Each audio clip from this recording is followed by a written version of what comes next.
for things to continue, they need to dump out the impatient buyers, honestly. So only the people that bought the fear right here on this whole dump, whether you bought it in this spike or whether you bought it down in here, only the people that bought the fear are really still in profit on this trade. Anybody that bought right in here, these are the only people that are really still in profit on this trade, no matter what this thing wants to do. Even if it dumps down here, you're getting stopped out with profit, okay? So you got to really look at this here. Like, anybody that bought this on the way up on the breakout here, liquidated, shook out, okay? Only people that bought the fear right in here are sitting in profit, okay? Still in profit, still in profit. If it bounces here, you're still in profit. If it comes down and stops you out here, you get stopped out with profit. And then you can reassess the whole situation if you want to, get rid of this trend line that if it broke, and then look for a retracement of the whole move and get back in. So a lot of this is, really just understanding where to buy and where other people are going to get screwed because they're going to exercise impatience. Like right about here, as this thing's breaking out, a lot of people are just chasing it. And then it flags up really nice here. Really nice flag up here, okay? But even this move got completely wiped out. Even this entire move got completely wiped out. So anything above here, you're only safe if you got in here at this point. This entire move got liquidated. And only the people that bought the fear of that move are sitting in profit right now, unless you got in before. So anybody who said in here, okay, I'm going to buy this dip, I'm going to buy the retracement anywhere in here, you're still kind of questionable. Only the extreme, dump out right here, this extreme dump out, this fear of like, oh man, this thing's going down. Only these people that bought here are in profit. Only these people that bought in here are in profit, unless you're holding it from down below, of course. But going with the momentum and the flow of the market, this is it. As far as, to get into Ethereum as it's pushing up, you literally have to wait and be patient to get this retracement and now be sitting in profit. So we'll have to see what Ethereum does right here, because I actually have a feeling that it's going to respect this little trend line that it's on, and it's going to continue. But it has to really just get people out. It's not going to let you have to remember, 90% of people are losing off of this. So if this thing, respects this trend line and continues, what it's going to do, these lines are way off today. Okay. If it kind of respects, wow, sorry, forgive me guys. This is just putting double lines and really laggy. Okay. This respects this relative trend line right in there. From where we started here, we're kind of going up, we hit it here. If this respects this right here, this would be a perfect pivotal point to dump out everybody who bought basically up here. Anybody who bought at this point in this entire area right here is getting dumped out right now. Okay. Anybody who thought, okay, this thing's gonna, it's gonna break, they're all getting dumped out right now and getting washed out, questioning their trade, maybe even sitting in negative profit, maybe even saying, hey, I'm just gonna get out of Ethereum. But not understanding that it's still kind of respecting a relative trend, and now this might be the place to buy other people's loss right here, because the market needs to spit people out that were impatient. You see it over and over again. Like, if you bought too early, you're basically washed out. Okay, it's only if you really plant yourself with patience and expect that move. So right here, this move that this is going through right now, this is rewarding the patient traders that might be buying this dump right here. Anybody who bought in here, and this is like, hours of consolidation in this zone.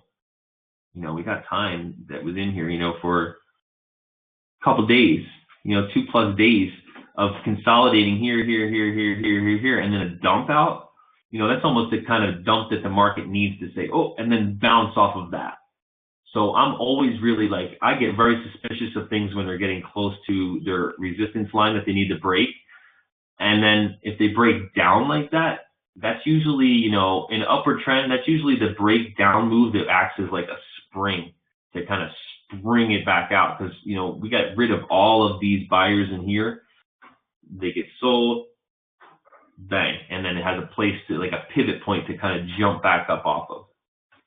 So we really want to be strategic in our placement. You know, we don't want to chase anything. So the rule number one is like, you know, don't chase it, wait for the retracement of it. And that would apply in any time frame. You know, whether it's, you know, if you miss this move here in Ethereum and you see it's getting, you know, obviously extended up like this, just wait.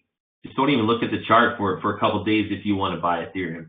Just wait, because you have to realize that the market has to spit all these people out. It has to spit them all out and really consolidate and then find support again. And the only way it's going to find support again like that is when it dumps all these people out that were impatient, and then it gets a nice bounce by people who see, oh, whoa, it's getting down below 40, and then they buy it. So we'll have to see how this, you know, deals right in this area. But to me, it looks like it's set up for a nice place for it to bounce, if it's going to bounce, because all these people now are losing money on this dump, and anybody that's left from up here is kind of questioning right in there. So things, you know, they do kind of respect the relative trend. So we'll see if we get a respect on that. I know ETC got a pretty nice respect of its trend. All right, right in here. And it almost even bounced right off its trend. Now, what I want to show you guys too is that how things are basically set. You're really only going to make money in this if you're really, really patient, okay? Or unless you just have a stomach to deal with a little bit of loss at a moment, okay? So this one here, called this retracement, and I started rallying up here, okay? Now notice what this did when it broke out. Okay, this is why I don't really buy the breakout. I will kind of like, if I see something breaking out like this, consolidating up, and then it breaks out, I'll always try to come, you know, not chase it, but buy the breakout line. Okay, like, because price most of the time will come back and visit those price points, meaning that this was resistance for a while. Here, resistance, and then it broke. So it's broke to continue on, but before it continued on, it came back and clarified that this level was now supportive, and it even actually liquidated anybody who bought the break just in this little move. It came all the way down to the bottom of the accumulation zone right here after it broke. So it broke, and then it wiped out anybody in this area, or at least made them question their trade, just in the spike. So this is where, you know, when you see things break out, always try to keep your buys in the breakout zone still, okay? Or even the breakout line. Because this happens a lot when things break out. They come right back around and they stop people out, or they liquidate positions of people who are chasing it, and it tests that zone. So basically this accumulated here in this whole zone, broke the zone, and then tested that entire zone before it left. So if you waited here, you know, waited, even when it broke out, you still got filled here with your buys if you were patient, you know? And then again, it probably came down and tested the line. Okay, let's see. Okay, now this one didn't get a test of the line. This basically broke and then broke here and then tested this whole zone. Okay, basically tested this whole zone and then rallied off of that. But we don't want to buy, when things are breaking out, you don't want to buy it right away. You want to expect for the market to say, okay, this is now support. You know, we broke through the resistance and now it's support. And that's kind of what it seems like Bitcoin's doing. Honestly, it seems like it didn't really want to respect the hourly cloud on the last video that I made, and it wanted to come back down and test the 1075 point. So let's just look at that real quick. Oh, it actually went lower. So this is questionable now. All right, this is questionable. Let's look at this real quick because I'm sure everybody's sitting in Bitcoin. Let's look at it the hourly here. Okay. Now we did not really respect this hourly cloud and continue up off of it. It seems to me like we have a situation here where we're now testing this zone right here. Okay, testing this level right here, about 1050 or so, which is basically this ascending triangle breakout test. And this is another example of how anybody who chased the break got liquidated here. Okay, so this thing coiled up in an ascending triangle, and we were looking at it where, you know, it could have very well made a bear pennant and continued down. It broke out of the ascending triangle formation here, and this is where all the volume comes in, all the retail traders chase it. But now what did it do? 100% retrace of that move. Okay, and it's testing this breakout line again. So anybody who exercised impatience here and bought this on the break got washed out. Okay, I even lost a little bit on a trade yesterday because I saw it.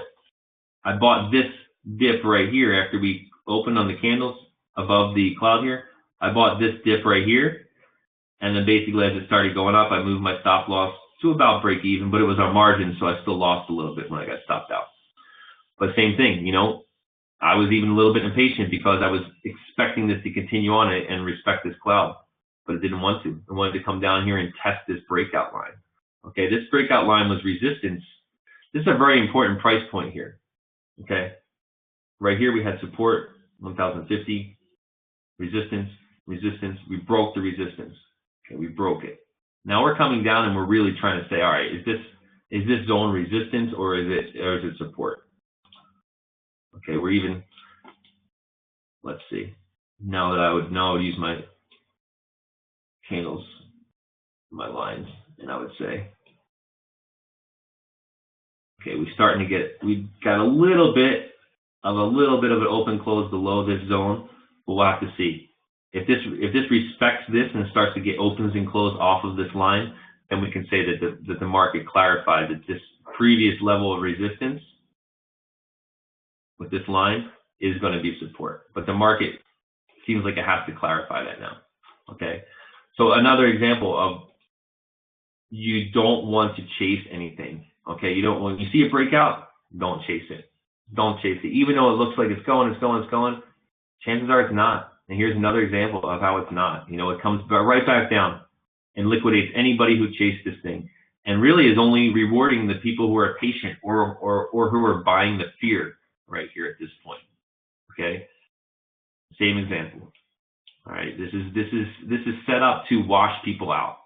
All right, and we'd have to get a read on this, to play this move now, because it's such a questionable down impulsive move that if this level right here doesn't hold at this point, then we got to really start looking back to where it might find support. Okay, here, 61. If this line breaks, it's going to look for support here at this 61% of the whole move.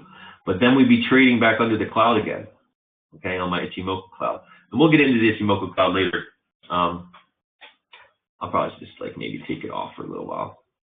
But this is the kind of thing, the market's going to move and it's going to basically liquidate people. All right. This could be a very nice entry for Bitcoin right now, basically seeing how it handles this line. If it wants to really start to open and close away from this line, then we can maybe say, okay, let me get into a long position and put my stop loss under this line, because it's already clarified that this line is support. That would be a safe play to say, okay, we've already tried to penetrate this line. We're moving away from it. Let me buy it on its way away from it, and let me keep my stop loss under the line. Okay. That's another thing, always use stop losses. Sometimes they'll bite you in the ass and you'll actually take a little bit of a loss when you didn't need to. I'll admit they do kind of add to loss a little bit, but at the end of the day, the end of the month, the end of, when you're kind of trying to calculate your profit, returns, more times than not, those little losses that they stop you out on, I find that the stop losses will save you from bigger losses in the long run, because if you didn't have a stop loss on this, if you bought and you didn't have a stop loss, as you start to get into profit, you're just sitting negative, negative, negative. The more it goes down, you're just, getting closer to your margin call, closer to your margin call. And so I always will put a stop loss as soon as I get in profit.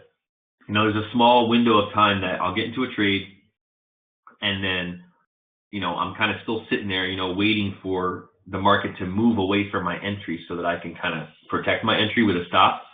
But once it gets, moving away from my entry, and what you'll find is when you practice this L8 wave principle and this strategy, and most of the time when you're getting in here on the number 2 or the number 4, the price is starts to rally away from where you got in. So your entry gets pretty safe, kind of fast, because you're buying everyone else's fear. You're expecting it to turn around. And so if you buy this point here and the price starts to move up a little bit, put a stop loss at break even. Because at the market, when it comes, at the end of the day, we don't have a crystal ball. The market's going to do what it's going to do. There's going to be, and especially in cryptocurrency, it only takes that one person with a large amount of coins to make, one stupid trade or sell at the wrong time that, that could wipe out a lot of people. So as soon as you get into profit, say you buy the number 2 here and it starts to go up, put a stop loss at break even. Even, sometimes you might even say, okay, the price comes back down, stops you out at break even, and then it starts to go again. Take the trade again. Take the trade again. I've actually, in foreign exchange, sometimes it takes me 3 tries to get a trade. If I can't get it on the 3rd try, I give up. But I have tried to take trades, where, you see a market going up and you want to short it, and, you feel like, okay, this is the top, and then it comes back up, stop, and then you get in profit and get stopped out at break even, and then you try again. Okay, it's going up, you short it again, and then you put your stop at break even, and maybe you get stopped out again at break even. Then you try it again. I'll give trades about 3 tries. If I keep getting stopped out